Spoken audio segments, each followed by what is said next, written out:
ప్రభునామమునకు స్తుతి మహిమ కలుగును గాక. మీరందరూ కూడా వాక్యాలను విని బలపడుతున్నారనియు, మీరందరూ కూడా వాక్యాన్ని విని వాక్యానుసారమైనటువంటి జీవితాన్ని మీరు జీవిస్తున్నారని మరి నేను గట్టిగా నమ్ముతూ ఉన్నాను. ఎందుకనగా వాక్యాలను వినుటే కాదు, వాక్యాల్లో ఉన్నటువంటి సారాంశమును మనం అర్థం చేసుకుని ప్రభు మనందరితో వాక్యము ద్వారా ఏం మాట్లాడుతున్నారు, మనలను ఏ విధముగా వాక్యములో ఉన్నటువంటి మరి విషయాలను గ్రహించి నడుచుకోవాలని ఆయన కోరుకుంటున్నారు అనేటువంటి ఒక అవగాహన మనందరికి కూడా ఉండాలి. వాక్యము చెప్తూ ఉన్నప్పుడు దయతో మీ అందరూ కూడా మీ యొక్క బైబిల్ గ్రంథాలను తెరుచుకొని వాక్యమును ధ్యానించటం మంచిది. మరి మరింతగా మీకు ఈ యొక్క వాక్యాలు అర్థం అవ్వడానికి అవకాశం ఉంటుంది కనుక మరి వాక్య ధ్యానము మనందరం చేసుకుందాం. యేసు ప్రభుల వారికి మరణ శిక్ష పడిన తర్వాత, లేదంటే సిలువ మరణం యొక్క శిక్ష పడిన తర్వాత యేసు ప్రభుల వారి యొక్క శిష్యుల్లో ఒకడైనటువంటి ఇస్కరియోతు యూదా ఎవరి యొద్ద నుండి డబ్బులు తీసుకుని అతడు యేసు ప్రభుల వారిని పట్టించారో వారి యొద్దకే మళ్ళా తిరిగి వెళ్ళి ఒక మాట అంటున్నట్లుగా మనం ఇక్కడ చూస్తూ ఉన్నాం వాక్యములో. ఒకసారి మన బైబిల్ గ్రంథాలను తెరిచి వాక్యాన్ని ధ్యానిద్దాం. మత్తయి సువార్త 27వ అధ్యాయం 3వ వచనం. అప్పుడు ఆయన అప్పగించిన యూదా ఆయన శిక్ష విధింపబడగా చూచి పశ్చాత్తాపడి ఆ 30 వెండి నాణెములు ప్రధాన యాజకుల యొద్దకును పెద్దల యొద్దకును తీసుకుని వచ్చి, నేను నిరపరాధ రక్తమును అప్పగించి పాపము చేసి తిని. చూడండి, ఆ 30 వెండి నాణెములకు మనం చాలా చోట్ల వాక్యంలో కూడా చూస్తే మరి ఇస్కరియోతు యూదా డబ్బు గురించి యేసు ప్రభుల వారిని వెంబడించారనియు, లేదంటే అక్కడ జరుగుతున్నటువంటి కార్యక్రమాలలో చాలామంది దేవుని సేవకు డబ్బులు ఇస్తూ ఉన్నప్పుడు ఆ యొక్క డబ్బులు ఇతని దగ్గర ఉండడం, ఆ డబ్బు ఆశ ఇతనికి పెరగడం, పెరుగుట పర్యవస్థానముగానే ఇంకా ఎక్కువ ఆశపడి డబ్బులు మరి యేసు ప్రభుల వారినే 30 వెండి నాణెములకు మరి అమ్మేసేసి అతడు చేసినటువంటి ఆ పని మరి మనందరికీ కూడా తెలుసు. అంతేకాదు ఒక గుర్తుగా గెత్సెమనే తోట ముందు యేసు ప్రభుల వారిని ముద్దు పెట్టుకొని ఒక గుర్తుగా వారికి తెలియజేసి మరి యేసు ప్రభుల వారిని అప్పగించడం మనందరికీ తెలిసింది. అయితే ఆయనకు అనగా ఎవరికి యేసు ప్రభుల వారికి శిక్ష పడగా చూచి పశ్చాత్తాపడ్డాడు. శిక్ష పడదేమో అని అనుకున్నాడు ఇస్కరియోతు యూదా.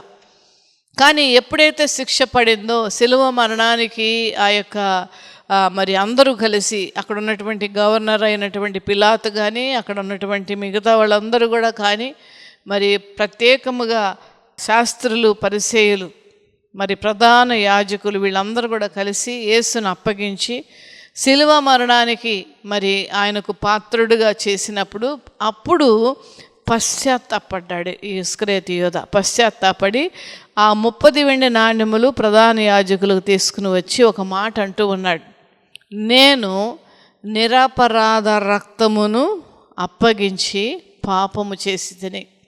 యూదా ఇస్కరియోతులో ఉన్నటువంటి గొప్పతనం ఏంటంటే ఇతడు పశ్చాత్తాపడ్డాడు పాపం చేసినందుకు. అంతేకాదు యేసు ప్రభుల వారు నిరపరాధి అనగా ఏ పాపము చేయనటువంటి వాడు, ఏ పాపము అంటకుండా బ్రతికినటువంటి వారు, ఏ యొక్క పాపమును కూడా ఆయన మరి సమర్థించలేదు. పైపెచ్చు ఆ పాపమును ఆయన ఖండిస్తూ పాపం చెయ్యొద్దు, పాపములో పడిపోవద్దు, పాపానికి సంబంధించినటువంటి కార్యాలు మీరు చెయ్యొద్దు అని అనేక మార్లు ఆయన వాక్యములో బోధించి హెచ్చరించినటువంటి ఆ యొక్క ప్రభు.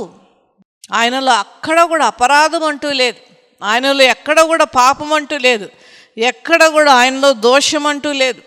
ఆయనలో అపరాధము అనేటువంటిది ఎక్కడ మనస్సులో కానీ ఆలోచనలో కానీ శరీరములో కానీ ఎక్కడ కూడా లేదు.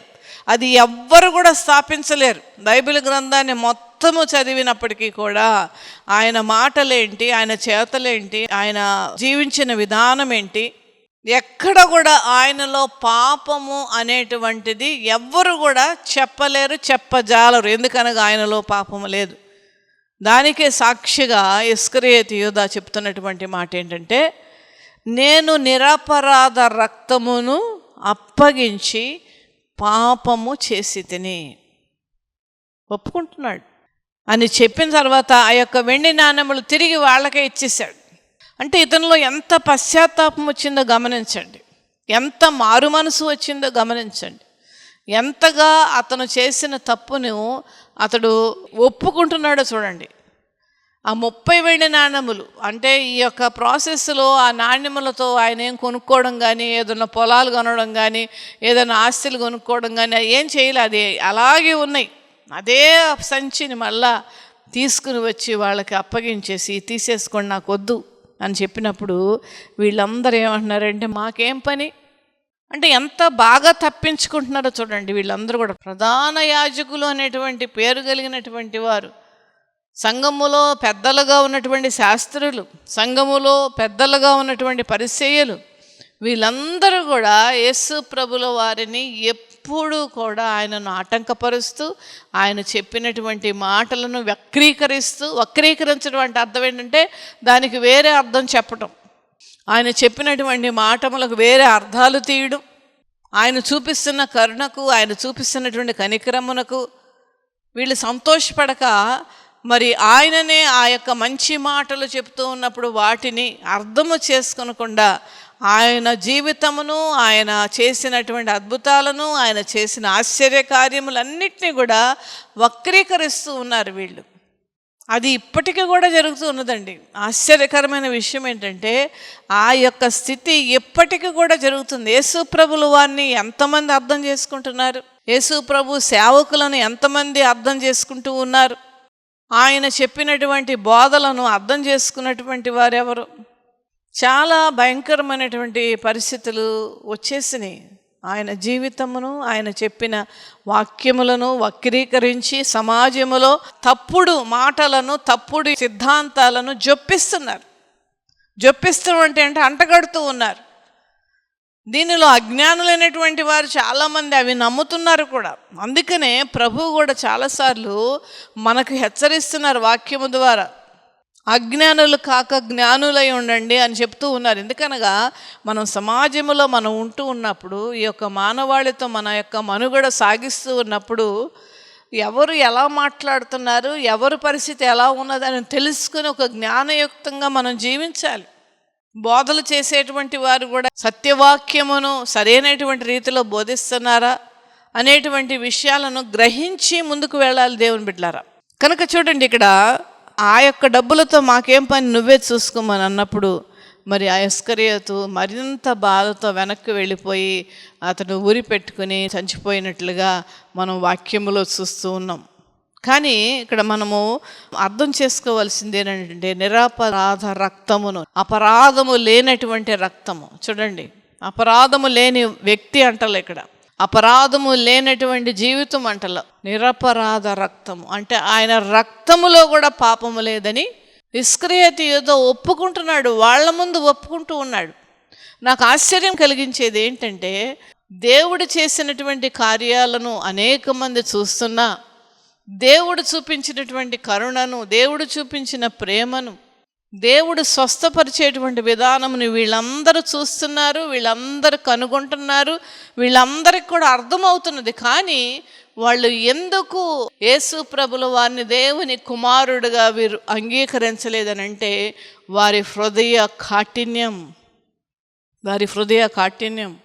అంటే వారి జీవితము, వారి ఆలోచనలు, వారి యొక్క సమస్తము కూడా కంప్లీట్గా సాతాను యొక్క బంధకాలలో ఉండి వారిలో సాతాను ప్రవేశించి వాళ్ళ స్వరాన్ని తీసుకుని వారి ద్వారా మాట్లాడుతున్నటువంటి విధానం. అంతేకాదు ఆ యొక్క సత్యమును తెలుసుకొనకుండా వారిని ఆటంకపరుస్తూ, సత్యమును ఎరగకుండా వారికి గుడ్డితనమును కలగజేస్తుంది. అందుకనే అపోస్తలుడైన పౌలు కొరింథీయులకు రాసినటువంటి పత్రికలో కూడా అందుకనే చెప్తారు, ఈ యుగ సంబంధమైన దేవత అనేక మందికి గుడ్డితనం కలగజేస్తుందంటే. ఈ గుడ్డితనంలో చాలామంది ఉన్నారు. దేవుని సేవకులైనటువంటి మావకు ఇది ఎంత బాధాకరమైనటువంటి విషయం అని నేను చెప్పలేను. అనేక మంది సేవకులు దీని గురించి ఎంతో బాధపడుతున్నారు. ఈ గుడ్డితనంలోనే బ్రతికేటువంటి వారు ఉన్నారు, ఈ గుడ్డితనంలోనే జీవించేటువంటి వారు ఉన్నారు. దాని నుండి బయటకు వస్తేనే ఆ యొక్క బంధకాల నుండి మనం విడిపింపబడతాం.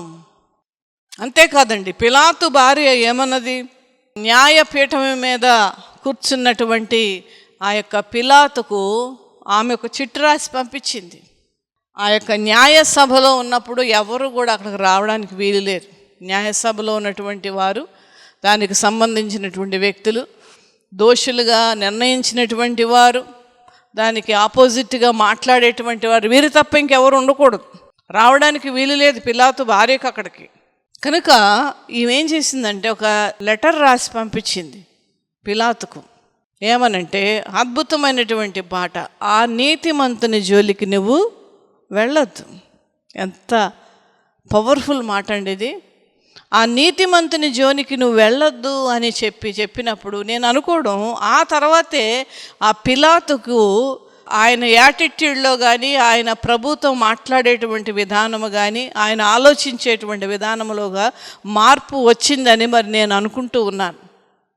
ఎందుకనగా ఈయనలో ఏ దోషము నాకు కనపట్టలేదని ఆయన 3 సార్లు అంటారు. తర్వాత ఆయనలో ఏ దోషం నాకు కనపట్టలేదనేటువంటి మాట, మరలా ఆయన ఇంతలోనే చనిపోయినా అనేటువంటి ఒక మాట, ఇలాంటి కొన్ని మాటలు మనం చదువుతూ ఉంటుంటే వాక్యములో పిలాతు బహుశా ఈ యొక్క పిలాతు భార్య అయినటువంటి ఆమె రాసినటువంటి ఆ చిట్టును చూసి ఈయన కూడా, అంటే పిలాతు కూడా యేసు ప్రభుల వారిని నిరపరాధి అని నమ్మారు. ఆ నీతిమంతుని జోలికి వెళ్ళదు. అందుకని ఆయన చేతులు కడుక్కున్నాడు. ఇది నాకు సంబంధించినది కాదు, దీనిలో నాకు భాగం లేదు, దీనిలో నాకు కానీ, నా భార్యకు కానీ, నా కుటుంబానికి కానీ పాలు పంపులు లేవు అనేటువంటి ఉద్దేశంతో ఆయన చేతులు కడుక్కున్నట్లుగా మన వాక్యంలో చూస్తాం. నీతిమంతుని జోలికి వెళ్ళొద్దు అనేటువంటి అద్భుతమైనటువంటి మాట ఈమె కూడా పలికినది. అంతేకాదు, మనం ఒకసారి మత్తయి సువార్త 27వ అధ్యాయము 62వ వచనం, ఈ సంఘటన యేసు ప్రభుల వారు చనిపోయిన తర్వాత జరిగినటువంటి విషయం. యేసు ప్రభుల వారు చనిపోయిన తర్వాత ప్రధాన యాజకులు, పరిసయ్యులు మళ్ళా పిలాతు యొద్దకు వచ్చి ఇక్కడ మాట్లాడుతున్నటువంటి మాటను మనం ఇక్కడ గమనిద్దాం. మరునాడు అనగా సిద్ధపరచు దినమునకు మరుసటి దినమున ప్రధాన యాజకులను, పరిసయ్యులను పిలాతు యొద్దకు వచ్చి, వీళ్ళందరూ కూడా పిలాతు యొద్దకు వచ్చి, అయ్యా, ఆ వంచకుడు సజీవుడై ఉన్నప్పుడు 3వ దినమున తర్వాత నేను లేచేదని చెప్పినటువంటి మాట మాకు జ్ఞాపకం ఉన్నది. యేసు ప్రభులు వారు చనిపోయిన తర్వాత కూడా వీళ్ళ హృదయంలో కలవరం ఒకటి, వీళ్ళకి ఆ మైండ్లో నెమ్మది లేదు. ఇంకా ఏం చేద్దాం. అందుకనే పిలాతు యొద్దకు వచ్చి, అంతకుముందు వాక్యములో చూస్తే వీళ్ళందరూ కూడా చర్చించుకుని మాట్లాడుతున్నారు. ఏది? ఆయన శిలువ మరణం పొందిన తర్వాత కూడా ఏమని మాట్లాడుకుంటున్నారంటే, ఆయన అన్నారు కదా, ఆయన బోధలలో అన్నారు కదా, ఆయన శిష్యులతో అన్నారు కదా ఆ మాట, నేను చనిపోయి 3వ దినమున లేస్తానన్నటువంటి మాట. మరి దాని సంగతి ఏంటి, దాని పరిస్థితి ఏంటి అనేటువంటిది. రండి పిలాతు యొద్దకు వెళదాం, మనం చేయవలసింది చేద్దాం అని చెప్పేసి వచ్చేసేసి, అయ్యా, ఆ వంచకుడు నేను చనిపోయిన తర్వాత 3వ దినమున లేస్తానని అన్నాడు.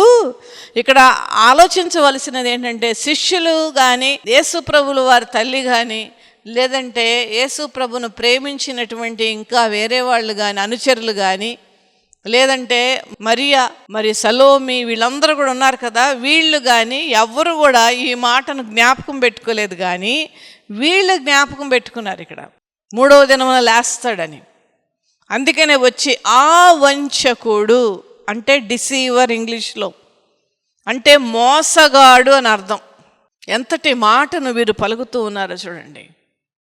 ఈ మాటలు నేను ఎందుకు జ్ఞాపకం చేస్తున్నానంటే, దేవుని బిడ్డలారా, ఈ మాటలు, ఈ యొక్క అభిప్రాయము ఇప్పటికీ కూడా సమాజంలో నడుస్తూనే ఉన్నది. ఇప్పటికీ కూడా అదే జరుగుతున్నది. అదే విధముగా ఈ పరిసయ్యులు, శాస్త్రులు, ప్రధాన యాజకులు ఏ విధముగా యేసు ప్రభుల వారిని ఒక తప్పుడు మాటలు, లేదంటే ఒక తప్పుడు అభిప్రాయములు వీరు కలిగి ఉండి ఇతరులకు కూడా, ఆ సమాజంలో కానీ ఇతర వ్యక్తులకు కానీ ఆ తప్పుడు అభిప్రాయములు, తప్పుడు ఆలోచనలు ఏవైతే వీరు కలిగి ఉన్నారో అన్నీ కూడా ప్రజలలో కూడా చొప్పిస్తూ ఉన్నారు. అది ఇప్పటికీ కూడా జరుగుతున్నది. సోషల్ మీడియా వచ్చిన తర్వాత మరింతగా ప్రబలిపోతూ ఉన్నది. అది సత్యము గ్రహించేటువంటి వారు లేరు.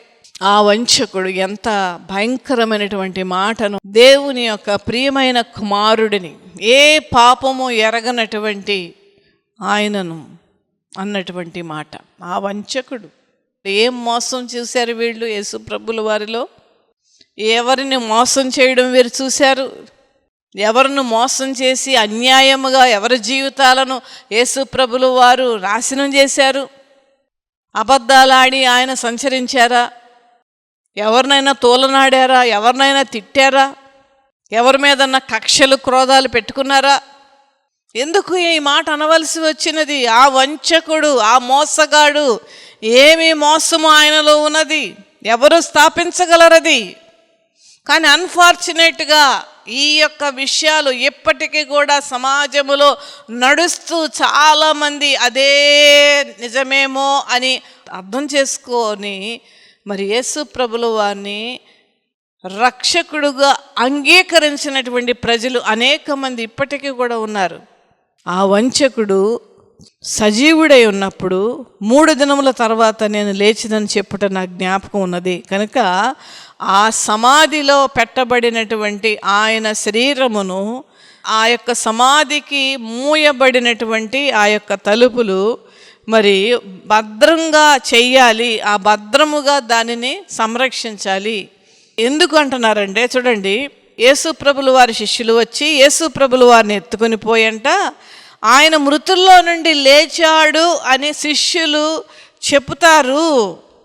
చూడండి, నేను చెప్తున్నటువంటి మాటలు కానీ నేను చూపిస్తున్నటువంటి వాక్యాలను కానీ మీరు ఆలోచిస్తే ఈ సమాజంలో జరుగుతున్నటువంటి విషయాలకు ఎంత దగ్గరగా ఉన్నదో మీరు గమనించండి. అందువలననే ఈ యొక్క వాక్య సందేశము నేను మీ వద్దకు తీసుకుని వచ్చాను. ఆ సమాధిలో పెట్టబడినటువంటి ఎన్నో కిలోల రాయి, అది 2 మనుషులు కానీ 3 మనుషులు కానీ దొర్లించలేనటువంటి బరువైనటువంటి రాయిని అక్కడ పెట్టి దాని చుట్టూ నేను కొంత గమనించాను వాక్యములో, తర్వాత కామెంటరీస్లో అట్లలో కానీ నేను గమనించినప్పుడు దాని చుట్టూ కూడా ఒక రకమైనటువంటి గమ్ముతో కూడినటువంటిది రాసి, అంటే ఇప్పుడు ఆ యొక్క సమాధి ఒక గుహలాగా ఉన్నప్పుడు ఆ గుహకు అడ్డముగా ఒక బలమైనటువంటి గుండ్రపు రాయి దాన్ని తీసుకుని వెళ్ళి బాగా దగ్గరగా దాన్ని పెట్టేసి దాని చుట్టూ మరి ఒక గమ్ము లాంటిది పూసేసి దాన్ని తాళ్లతో కట్టేసి ఆ తాళ్లను లక్కతో మరి సీల్ చేశారు. ఇప్పటికీ కూడా ఆ సీలు అలాంటి జరిగి దాని మీద ఒక ముద్ర వేస్తారు. బ్రాస్తో ఉన్నటువంటి ఒక కాయిన్ లాంటి దాన్ని వేడి చేసి దాని మీద రాసి దాని మీద ముద్ర వేస్తారు. అదే జరిగింది ఇక్కడ. ఎందుకంటే ఒకవేళ ఎట్టి పరిస్థితుల్లోనైనా ఆయన శిష్యులు ఆయన శరీరమును తీసుకుని వెళ్ళిపోయి తిరిగి లేచాడని అబద్ధాలు చెప్తారు గనక దానిని చాలా భద్రంగా చేయడానికి ఎక్స్ట్రా సైనికులను మీరు ఇవ్వు, ఒక్క నిమిషం కూడా ఇటు అటు వెళ్ళడానికి లేదు సైనికులు. ఎందుకంటే ఆయనను 3 దినాలు అనగా శుక్రవారం సాయంకాలం నుండి ఆదివారం వరకు కూడా ఆ ఉదయకాలం సమయం వరకు కూడా 1 మనిషి 2 మనుషులు ఉంటే జరగదది. కనుక ఎక్కువ మంది ఉండాలి. కనుక ఆ ఎక్కువ మంది సైనికుల కోసం చెప్పడం, ఆ యొక్క సీలును చాలా బలంగా దానిని పెట్టాలి అని చెప్పేసి ఈ యొక్క పరిసయ్యులు ప్రధాన యాజకులు అక్కడికి వెళ్ళి అడగడం, అవన్నీ కూడా చేయడానికి పిలాతు దగ్గరికి వెళ్ళినప్పుడు పిలాతు ఒకటే మాట అంటున్నాడు, నీకు చేతనైనంత మట్టుకు మీరు చేసుకోండి, నీ ఇష్టం. ఎవరిని పంపించాలంటే ఎంతమంది సైనికుల్ని పంపించాలంటే నేను పంపిస్తాను, మీ చేతనైనంత చేసుకోండి అని చెప్పేసి పిలాతు పంపించేయడం జరిగింది. అయితే యేసు ప్రభుల వారు తిరిగి లేచారు. 3వ దినమున ఆయన ఏ విధముగా చెప్పారో ఇది అజ్ఞానులకు అర్థం అవ్వదండి. అంధకార సంబంధమైనటువంటి దురాత్మల సమూహము ఆవరించిన ప్రజలకు ఇది అర్థము కాదు. ఆయన ఎందుకు మరణించాడు, ఎందుకు శిలువ శ్రమలు అనుభవించాడు, ఎందుకు 3 దినాలు సమాధిలో ఉన్నారు, మళ్ళా ఆయన పునరుద్ధానుడై తిరిగి లేచి పునరుద్ధాన పండగను మనం అందరం కూడా చేసుకోవడానికి మరి ఆయన 3వ దినమున తిరిగి లేచాడు అనేటువంటి విషయము ఈ అంధకార సంబంధమైన వ్యక్తులకు అర్థం కాదు. వాళ్ళ యొక్క హృదయాలు దేనితో కప్పబడి ఉన్నాయంటే చీకటి శక్తుల ప్రభావముతో నిండి ఉన్నది. కనుకనే ఈ యొక్క సత్యము అర్థము చేసుకునేటువంటి జ్ఞానము కానీ అర్థము చేసుకునేటువంటి తెలివి కానీ లేదు. ఆయన 3వ దినమున తిరిగి లేచారు. లేచినప్పుడు ఎవరైతే ఆయన సమాధి దగ్గర కాపలా ఉన్నారో చాలామంది షిఫ్ట్ సిస్టమ్ చేశారంటండి. అంటే పొద్దున్నుంచి మధ్యాహ్నం వరకు ఒకళ్ళు, మధ్యాహ్నం నుంచి సాయంకాలం వరకు ఒకళ్ళు, సాయంకాలం నుంచి రాత్రంతా ఒకళ్ళు, ఆ రీతిగా షిఫ్ట్ సిస్టమ్ అంటారు దాన్ని. అది చేసి సైనికులు అనేక మంది ఆ సమాధిని కాపలా కాశారు. అయితే ఆ యేసు ప్రభుల వారు ఆ యొక్క రాయి దొర్లించడానికి దేవుడు ఎవరిని కూడా ఆశ్రయించాల. ఆ తండ్రి అయినటువంటి దేవుడే ఆయన సన్నిధి నుండి దేవదూతలను పంపించి మరి రాయిను దొర్లించడం మనము వాక్యములో గమనిస్తూ ఉన్నాం. దూతలు ఎప్పుడైనా భూమి మీదకి వస్తున్నప్పుడు ప్రకాశమానముగా వస్తారు. ఎందుకనగా తెల్లని వస్త్రములు ధరించుకుని. ఎందుకు ఆ విధమైనటువంటి వాతావరణం ఇక్కడ ఉన్నదంటే వారు వచ్చినది పరలోకము నుండి వచ్చినటువంటి వారు. ఆ దూతలు ఆ రాయిని పొర్లించారు. ఇవన్నీ కూడా సైనికులు గమనిస్తూ ఉన్నారు. అది మనం అర్థం చేసుకోవాలి. ఎవరైతే కాపలాగా ఉన్నారో వాళ్ళు ఈ సైనికులన్నీ కూడా చూస్తూ ఉన్నారు. జరిగిందంతా కూడా చూశారు. వాళ్ళు ఆ యొక్క దూతలు వచ్చి ఆ యొక్క రాయిని దొర్లించడం, ఆ దూతలను చూసి వీరు భయపడడం, అంతేకాదు మగ్దలేని మరియతో ప్రభువు మాట్లాడడం, తర్వాత శిష్యులు వచ్చినప్పుడు ఆ శిష్యులు కూడా రావడం చూడడం ఇవన్నీ కూడా చూస్తూ ఉన్నారు. చూసిన తర్వాత వెళ్ళి శాస్త్రులు, ప్రధాన యాజకులు, లేదంటే పరిసయ్యులు వీళ్ళందరి దగ్గరికి వెళ్ళి ఏం చెప్పారంటే, ఇక్కడ చూద్దాం, మత్తయి సువార్త 28వ అధ్యాయం 11వ వచనం చూద్దామండి. వారు వెళ్ళుచుండగా కావలి వారిలో కొందరు పట్టణంలోనికి వచ్చి, వారు వెళ్ళుచుండగా అంటే ఎవరు వీరు? యేసు ప్రభులు వారు ఆయనతో ఉన్నటువంటి శిష్యులు. వారు వెళ్ళుచుండగా కావలి వారు కొందరు పట్టణంలోనికి వచ్చి జరిగిన సంగతులన్నీ కూడా ప్రధాన యాజకులకు చెప్పారు. అమ్మో, ఇది జరిగిందండి, దేవదూతలు వచ్చి ఆ రాయిని దొర్లించారు, ఆయన యేసు ప్రభులు వారు బయటకుని వచ్చారు, 3వ దినం ఆయన తిరిగి లేచారు, ఆయన బయటకు వచ్చారు, మరియతో మాట్లాడారు. శిష్యులు కూడా వచ్చి తొంగి చూశారు ఖాళీ సమాధిని. ఖాళీ సమాధిలో కూడా దేవదూతలు ముందుగానే వెళ్ళారు. ఎందుకనగా ఆయన తల యొద్దను ఆయన కాళ్ళ దగ్గర కూడా కూర్చుని ఉన్నటువంటి వారు. ఇవన్నీ చూశారు ఈ యొక్క సైనికులు. యేసు ప్రభులు వారు తిరిగి లేచారు. ఆయన ఎత్తుకుపోవడం కాదు, ఏమి కాదు. ఆయన లేచినప్పుడు ఆయన యొక్క శరీరము చూడలేనన్నంత వెలుగుమయముగా ఉన్నది, మహిమతో నిండి ఉన్నట్లుగా ఉన్నది. ఈ రీతిగా ఆయన బయటకు వచ్చారు అని చెప్పినప్పుడు వీళ్ళు ఏమంటున్నారండి? కాబట్టి వారు పెద్దలతో కూడా వచ్చి మళ్ళీ ఆలోచన చేశారు. ఏంటి ఇలా చెప్పారు? యేసు ప్రభులు వారు తిరిగి లేచారంట, ఆయన అన్నట్టే లేచారు, ఏం చేద్దాం మరి మనం ఇప్పుడు అని ఆలోచన చేసి ఏమంటున్నారంటండి, ఆ సైనికులను పిలిచి చాలా ద్రవ్యం ఇచ్చి, ఈ మాటను గట్టిగా వినండి మీరు, చాలా ద్రవ్యం ఇచ్చి ఆయన యొక్క శవమును ఎవరో ఎత్తుకుని పోయారు అని మీరు ప్రజలందరి దగ్గరికి, అన్ని కాలనీస్కి వెళ్ళి, అన్ని స్కూల్స్కి, అన్ని కాలేజెస్కి, అన్ని ప్రధాన మందిరాలకి, లేదంటే మార్కెట్ ప్లేస్లోనికి, బజార్లకి అందరికీ వెళ్ళి ఏమని చెప్పండి అంటే, ఆయన శిష్యులు ఆయన శవాన్ని ఎత్తుకుపోయారని చెప్పమని చాలా ద్రవ్యం ఇచ్చారంటండి. అక్కడ ఇస్కరియోతు యూదాకి 30 వెండి నాణాలు ఇచ్చారు. ఇక్కడ వీళ్ళకి బోళ్ళంత ధనం ఇచ్చి ఒక నిజాన్ని కప్పిపుస్తూ ఉన్నారు. గమనించండి, ఇదే జరుగుతున్నది సొసైటీలో. దేవుని సేవకులకు ఇదే జరుగుతూ ఉన్నది. ఇదే విధముగా కూడా అబద్ధాన్ని ప్రకటిస్తూ ఉన్నారు, అబద్ధాన్ని నిజమని చెప్పడానికి ప్రయత్నం చేస్తూ ఉన్నారు, జరిగినటువంటి వాటిలను వక్రీకరిస్తున్నారు, యేసు ప్రభు వారు చెప్పినటువంటి మాటలను వక్రీకరిస్తూ ఉన్నారు, యేసు ప్రభు చేసిన స్వస్థత కార్యములను వక్రీకరిస్తూ ఉన్నారు, ఆయన చనిపోవడం అన్నటువంటి మరింతగా వక్రీకరిస్తున్నారు. కానీ ఆయన ఎందుకు చనిపోయారు అనేటువంటి ఆలోచన ఎవ్వరికీ కూడా లేదు. అటువంటి అజ్ఞానులు, అటువంటి చీకటి సంబంధమైన వ్యక్తులు ఈ సొసైటీలో చాలామంది ఉన్నారు. దేవుని బిడ్డలారా, అర్థం చేసుకోండి. చాలా ద్రవ్యం ఇచ్చారు. యేసు ప్రభులు వారు 3వ దినమున తిరిగి లేచారు అనటానికి ఆ యొక్క దూతలే సాక్ష్యం. ఆయన మొట్టమొదటగా చూసిన మగ్దలేని మరియే సాక్ష్యం. ఆయన శిష్యులే సాక్ష్యం. అందుకనే యేసు ప్రభులు వారు ఆయన తిరిగి లేచిన తర్వాత 40 దినాలు వాళ్ళకు అగుపడ్డారని వాక్యము స్పష్టముగా చెప్తున్నది. ఇలాంటి విషయాలు జరుగుతాయని తండ్రికి, ప్రభువుకి, యేసు ప్రభులు వారికి తెలుసు. ఇలాంటివి వీళ్ళు ప్రోపగండ చేస్తారని తెలుసు, ఇలాంటి అబద్ధాలు సృష్టిస్తారని తెలుసు. అందుకనే 40 దినాలు ఆయన సజీవుడుగా అగుపడ్డాడు, కనపడ్డాడు, మాట్లాడాడు, భోంచేశారు ఆయన. ఇన్ని జరిగినాయి. కానీ ఎవరైతే నమ్మారో వారికి రక్షణ, ఎవరైతే నమ్మారో వాళ్ళకు దీవెన, ఎవరైతే నమ్మారో వారికి సత్య మార్గము, ఎవరైతే నమ్మారో వారికి పరలోక మార్గము సరళము ఇవ్వబడినది. ఎవరైతే ఈ యొక్క డబ్బులు బాగా ఇచ్చి వీరు చేసినటువంటి ప్రాపగండ, యేసుప్రభు శవాన్ని ఎత్తుకుని వెళ్ళిపోయారనేటువంటి ప్రాపగండను ఎవరైతే నమ్మారో వాళ్ళకి నిత్య నరకం ఖచ్చితముగా. అందుకని నేను ఎప్పుడు చెప్తాను, మనము జ్ఞానము కలిగి ఉండాలండి. అజ్ఞానముగా మనం ప్రవర్తించకూడదు, అజ్ఞానంగా మనం ఆలోచించకూడదు.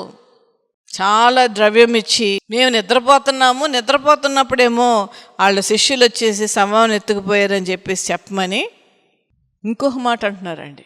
ఒకవేళ ఎవరన్నా మిమ్మల్ని అడిగితే, మిమ్మల్ని ఒకవేళ ఇంటరాగేట్ చేయొచ్చు, మిమ్మల్ని వెనక ముందు ఇటు అటు చేసి మిమ్మల్ని అడగచ్చు, మీరు ఎలా చూశారు, ఎవరు ఎత్తుకు వెళ్ళారు, ఎంతమంది ఎత్తుకుని వెళ్ళారు, ఎవరు వచ్చారు, ఏ శిష్యులు వచ్చారు, వారి పేర్లేంటి, ఎటు తీసుకుని వెళ్ళారు, ఎక్కడ పెట్టారు ఆయన యొక్క శరీరమును, ఈ విధమైనటువంటి ప్రశ్నలు రావచ్చు. ఒకవేళ మిమ్ములను హింసించవచ్చు, ఒకవేళ వచ్చి మిమ్ములను బాధపరచవచ్చు, ఒకవేళ మిమ్మల్ని చంపడానికి కూడా తయారవ్వచ్చు. కొంతమంది మిమ్మల్ని అరెస్ట్ చేయొచ్చు. కానీ వీటేమికి భయపడబాకండి. మేమున్నాం. ఇలాంటి వాటికి ఏం భయపడు, మేము చెప్పినట్లు చేయండి అంతే చాలు. మేమున్నాం. ఏమన్నా వస్తే మీ మీదకి నేను చూసుకుంటాం. మేము చెప్పింది చేయండి, నిజాన్ని అబద్ధం చేయండి, తప్పుడు ప్రచారాలు చేయండి, తప్పుడు వార్తలను ప్రచురము చేయండి, సత్యమును అసత్యము చేయండి. చూసారండి, మేమున్నాం. ఒకవేళ మీ మీదకి ఏదన్నా వస్తే, మిమ్మల్ని ఎవరైనా ఇబ్బంది పెడిస్తే, మిమ్మల్ని అరెస్ట్ చేస్తే, మిమ్మల్ని కొట్టడానికి వస్తే మేమున్నాం, మేము చూసుకుంటాం. ఏ కేసు మీ మీదకి రాకుండా మేము చూసుకుంటాం. ఇక్కడ చూడండి, వాక్యం ఏం చెప్పిన మాట కాదండి, ఇక్కడ చదువుతున్నాను, వినండి ఒక్కసారి మీరు. కాబట్టి వారు పెద్దలతో కూడా వచ్చి ఆలోచన చేసి ఆ సైన్యములకు చాలా ద్రవ్యం ఇచ్చి, మేము నిద్రపోచుండగా అతడి శిష్యులు రాత్రివేళ వచ్చి అతనిని ఎత్తుకొని పోయిరి అని చెప్పుడి. ఇది అధిపతి చెవిన పడిన ఎడల మేము అతను సమ్మతపరిచి, ఏమి తొందర కలగదు, మీకు ఏమి ఇబ్బంది లేదు, మీ మీదకి ఏది కూడా రాదు. అప్పుడు వారు ఆ ద్రవ్యము తీసుకొని తమకు బోధింపబడిన ప్రకారము చేసిరి. వాళ్ళు ఆ ద్రవ్యాన్ని తీసుకుని, ఈ శాస్త్రులు, యేసు ప్రభువులకు వ్యతిరేకులైనటువంటి వారు, వ్యతిరేక సమాజం, అపవాది సంబంధమైనటువంటి సమాజం, ఆ వ్యక్తులు చెప్పినటువంటి ప్రకారము వీళ్ళు చేశారు. ఈ మాట జాగ్రత్తగా వినండి. ఈ మాట ఏ మాట? శిష్యులు వచ్చి ప్రభు యొక్క శరీరమును శిష్యులు తీసుకుని వెళ్ళిపోయారనేటువంటి మాట అంట యూదులలో వ్యాపించి నేటి వరకు ప్రసిద్ధమైనది. నేటి వరకు అదే ప్రసిద్ధమవుతూ ఉన్నది. అనేవారు లేరండి ఇప్పుడు కూడా? ఎన్ని ఆపోజిట్లు చెప్తూ ఉన్నారండి. క్రైస్తవులను హింసిస్తున్నారు ఈ విధముగా. యేసుప్రభుల వారిని వంచకుడు అంటున్నారు. యేసుప్రభుల వారు ఇలా చేశారు, అలా చేశారు. ఆయనకి ఎన్ని రకాలైనటువంటి పాపములను అంటగడుతూ ఉన్నారో చూడండి. వాక్యమును వక్రీకరిస్తున్నారు. యేసుప్రభు ప్రసంగాలను వక్రీకరిస్తున్నారు. ఆయన చేసిన స్వస్థతలను వక్రీకరిస్తున్నారు. వక్రీకరించడం అంటే మళ్ళా చెప్తున్నాను, దానిని తిప్పేస్తున్నారు. హేళనగా మాట్లాడుతూ ఉన్నారు, అవమానకరముగా మాట్లాడుతున్నారు. అది ఇప్పటికి కూడా జరుగుతుంది. ఈ క్యాడర్ ఉన్న వాళ్ళు అప్పుడు జరిగింది, ఇప్పుడు కూడా జరుగుతూనే ఉన్నది. అయితే ప్రభు ఒక మాట అంటారండి, ఏమనంటే, చూసి నమ్మిన వాళ్ళకంటే చూడక నమ్మిన వారు ధన్యులని. చూసినటువంటి వారు కూడా ఎంత మహత్యము కలిగితేనే ఆయన లేస్తాడు, ఇన్ని కార్యాలు ఎలా చేస్తాడు, ఆయన శక్తిమంతుడు కదా. ఈ సృష్టి మీద, సృష్టిలో ఉన్నటువంటి మానవాళి మీద ఆయనకు అధికారం ఉన్నది కదా అని ఒక్క యాంగిల్లో కూడా వాళ్ళు ఆలోచించలేదు. ఈయన ఎలా సంహరించాలి, ఈయనకి ఎలా పాపం అంటగట్టాలి, ఈయన ఒక వంచకుడు, ఒక మోసగాడని ఒక సమాజంలో ఏ విధముగా ప్రచురము చేయాలి, ఈయన చంపేంత వరకు కూడా నిద్రపోకుండా చచ్చిపోయిన తర్వాత కూడా సమాధిని భద్రం చేసి నిజముగానే ఆయన తిరిగి లేచినప్పుడు అది చెప్పినప్పటికీ కూడా వీరు నమ్మలేనటువంటి అంధులై ఉన్నటువంటి వారు.